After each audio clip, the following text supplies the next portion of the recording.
Hello बच्चों, let's read the question. A 1 meter long metal rod XY completes the circuit as shown in the figure. The plane of the circuit is perpendicular to the magnetic flux density of 0.15 Tesla. Okay.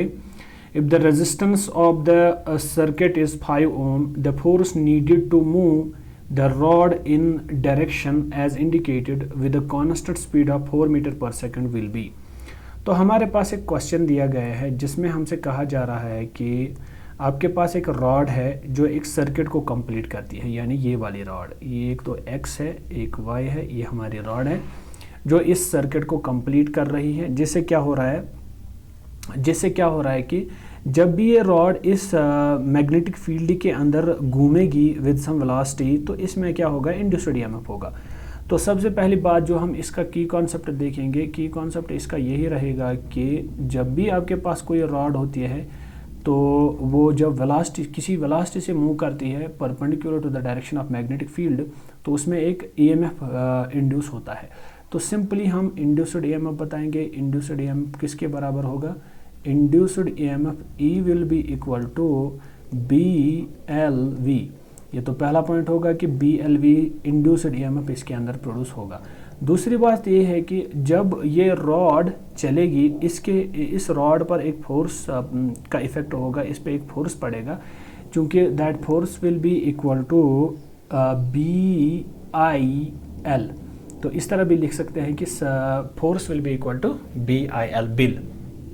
Now the question is if we know the current, अगर हमें पता होगा कि current कितनी flow कर रही है इस रॉड से, तो हम सिमिलरली हम इजीली फाइंड करेंगे कि उसमें कितना इंड्यूस्ड ईएमएफ होगा.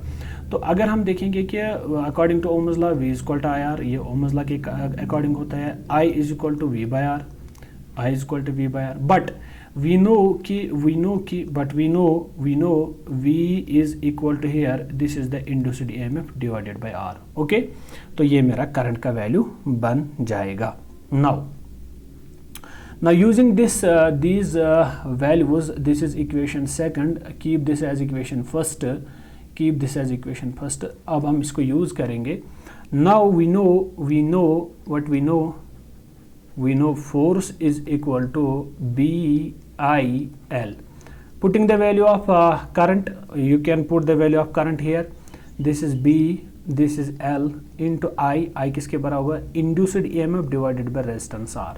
But you know BL is the length of this rod जो हमने इस magnetic field के अंदर रखी है. E आपका induced EMF है, that is BLV divided by R.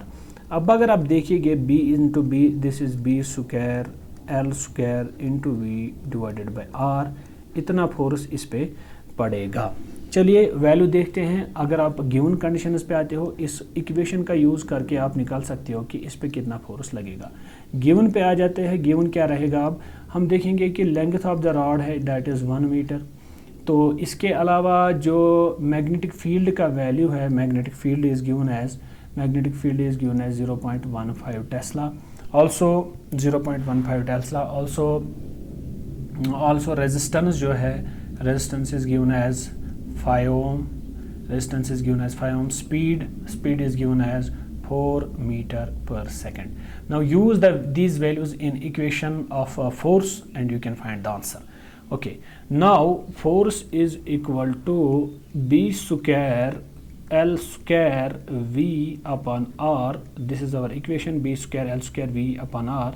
So putting the values, force will be equal to, how much is the B? B is 0.15 Tesla, उसका स्क्वायर करना है. लेंथ इज 1 मीटर, उसका स्क्वायर करना है. Velocity is 4 metre पर second and resistance given is, resistance is 5 ओम. तो resistance की जगह पे आप 5 ओम डाल दीजिए, आंसर आ जाएगा. क्या आप 15/100 लिख सकते हो 0.15 को? तो मैं यहाँ पे 15/100 लिख सकता हूँ आराम से, और इसका स्क्वायर करना है. This is 1, this is 4, this is divided by 5. Now solve this question and you can find the answer here. तो अगर आप यहाँ पे देखोगे, this is 15 into 15, this is 225 upon 1 with 4 zeros, because 100 का स्क्वायर कर रहे हैं यहाँ पे हमें. This is 4/5, this is 4/5. अब अगर आप देखोगे इसको सॉल्व करने की कोशिश करोगे तो मेरे ख्याल से अगर 225 को आप मल्टीप्लाई करोगे 4 से तो किसके बराबर आ जाएगा। This is 4 5 20, 0 2 carry, 4 2 8, 8 plus 2 is 10, 0 1 carry, 4 2 8, 8 plus 1 is 9, this is 900 upon 1 2 3 4 0 into 1 upon 5।